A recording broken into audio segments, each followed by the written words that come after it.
De bonnes affaires à réaliser, on l'a compris, sur les taux, de bonnes affaires à dénicher aussi sur les SCPI. Tiens, si pour le coup vous privilégiez le rendement, on attend des rendements cette année encore de plus de 4,5% sur les SCPI. Vous allez voir que le Brexit pourrait lui aussi impacter ce marché. On va en parler avec Frédéric Puzin qui vient de nous rejoindre. Bonjour Frédéric. Bonjour Guillaume. Le président de Quorum AM, vous allez nous dire si les SCPI restent un placement à privilégier cette année, dans les prochains mois. D'abord, le Brexit peut-il concrètement avoir des conséquences pour les porteurs de parts de SCPI? Alors directement, non. Il n'y a à ma connaissance aucune SCPI qui a investi en Angleterre, enfin au Royaume-Uni. En revanche, il y a 2 OPCI, dont un qui a investi plus de 20% de son patrimoine dans un immeuble à Londres. Donc là, effectivement, il pourrait y avoir un impact. Et cet impact, il peut être de 2 effets. Tout d'abord sur le marché immobilier londonien, qui risque sans doute d'être impacté, probablement. Et puis ensuite, sur le cours de la devise. Donc il faudrait savoir à quelles conditions cet immeuble a été acheté et surtout si le gérant a couvert sur la devise, c'est-à-dire la livre. Voilà, mais c'est vrai qu'il y a très peu de SCPI exposés très directement et uniquement au marché britannique, donc peu d'impact direct de ce Brexit. Aucune SCPI même sur le marché britannique. Ouais, c'est ça. Ceci dit, Frédéric, on entend par-ci par-là que ce Brexit, il pourrait favoriser la place de Paris face à Londres. On pourrait voir un certain nombre d'entreprises privilégier Paris à Londres dans les prochaines années. Du coup, ça doperait l'immobilier d'entreprise et du coup aussi le rendement des SCPI. Est-ce que les SCPI, de ce point de vue-là, pourraient profiter du Brexit ? Oui, alors je trouve qu'il y a quelque chose d'extraordinaire avec ce Brexit, et indépendamment de ce qui s'est passé avec ce vote, c'est qu'au moins sur le petit marché immobilier français, ça permet de pointer du doigt une chose, c'est que l'immobilier, c'est très directement lié avec la sphère économique réelle et avec son locataire et son état de santé. Oui. Donc de mon point de vue, effectivement, la place de Paris pourrait peut-être en bénéficier. Cependant, il faut aussi bien être conscient que Paris n'est pas la seule place en Europe qui pourrait attirer des investisseurs et des potentielles entreprises et donc de futurs locataires. Voilà, donc n'oublions pas que c'est toujours le locataire qui crée de la valeur. Et effectivement, ça pourrait être plus de loyer pour la place de Paris. Donc votre message, c'est pas de dire ah oui, avec le Brexit, il y aura un rapatriement d'un certain nombre d'entreprises et donc l'immobilier d'entreprise parisien va flamber, les SCPI en profiter. Non, vous êtes plus prudent, on attend de voir pour l'instant. Oui, alors il s'est passé quelque chose d'intéressant hier, c'est que Terra Nova a proposé un certain nombre de mesures pour attirer les entreprises à Paris. Bon, c'est très bien, ça veut donc dire qu'on est conscient qu'on a aussi quelques désavantages. Et évidemment, par rapport à une place, on parle beaucoup des Pays-Bas, qui ont beaucoup d'avantages. Évidemment, il va falloir que la position concurrentielle de la place de Paris, de façon générale, soit mise en avant et que surtout les potentielles entreprises qui quitteraient la place de Londres en soient conscientes. Et est-ce qu'à l'inverse, et là on va être un peu iconoclaste, est-ce qu'à l'inverse, c'est pas le bon moment pour investir, non pas à Paris, mais à Londres? Ça coûte moins cher. Alors, moi j'en suis intimement convaincu. Après, il y a 2 conditions. Un, il faut être un peu patient, il faut attendre, voir ce qui va se passer tout d'abord sur le marché immobilier londonien, parce que les choses ne sont peut-être pas aussi évidentes que ça.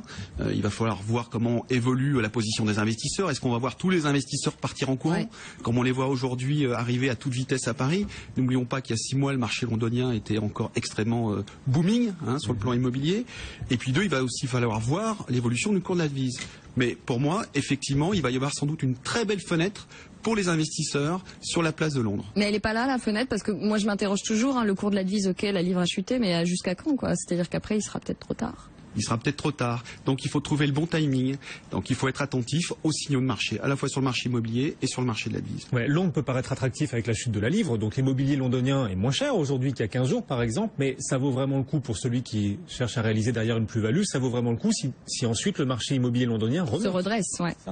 Ouais, alors moi j'ai une conviction, c'est que je ne crois pas que le cataclysme annoncé sur le Royaume-Uni, sur le plan économique, se produise de façon aussi forte qu'il a été annoncé. En tout état de cause, on sait très bien qu'il y a des cycles. L'Angleterre est confrontée à un événement qui va sans doute le tirer vers d'un haut de cycle à un cycle un peu moins favorable.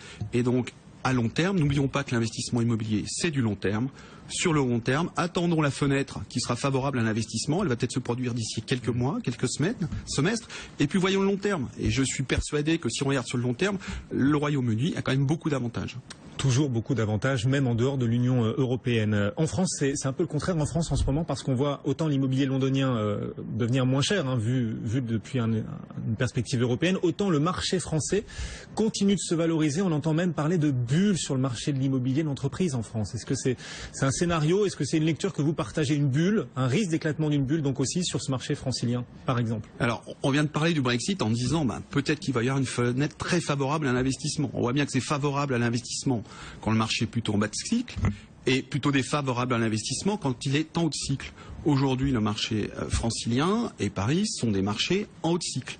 Et donc, faut être particulièrement vigilant et être bien conscient que la composante du prix à l'achat est déterminante dans la valorisation à terme de l'investissement immobilier et donc de la valeur de part de la SCPI. Ouais, ce sont les autorités elles-mêmes qui avaient alerté sur attention à un risque de surchauffe. Du surchauffe. Mais les prix de l'immobilier en France. Oui.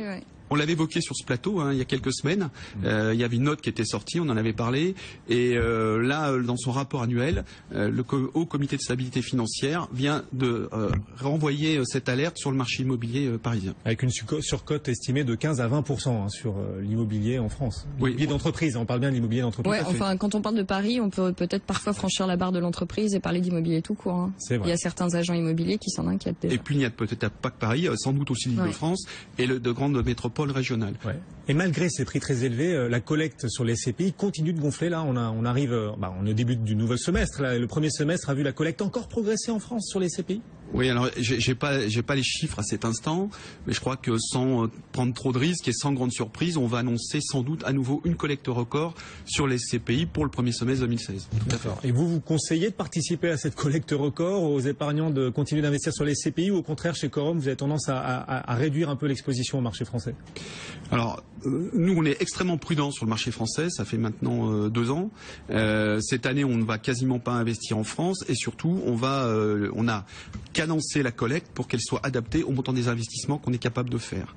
Et on peut dire que même en Europe, si on regarde le marché allemand, on est à peu près dans la même configuration que le marché français. Donc il faut être extrêmement prudent. Très prudent, même si le rendement reste attractif. On attend pour cette année toujours 4,5%, un peu plus. Hein, c'est ça la prévision, l'estimation. Ce sont les estimations de marché, tout à fait. Ouais, estimation de marché. On verra si ça se vérifie, bien sûr. Merci beaucoup d'être venu nous voir. En tout cas, Frédéric Puzin, l'un des meilleurs spécialistes de ce segment des SCPI et président de Quorum AM, qui affiche justement parmi les meilleurs rendements du marché. Ça tombe bien. Merci Frédéric d'être venu nous voir. Merci Marie. Avec grand plaisir. Tous les jours pour nous faire vibrer autour du marché immobilier. Carrément. À demain. Le CAC 40 toujours en baisse, qui accélère un peu sa baisse, même moins 1,4% en ce moment. 4177 points à la Bourse de Paris.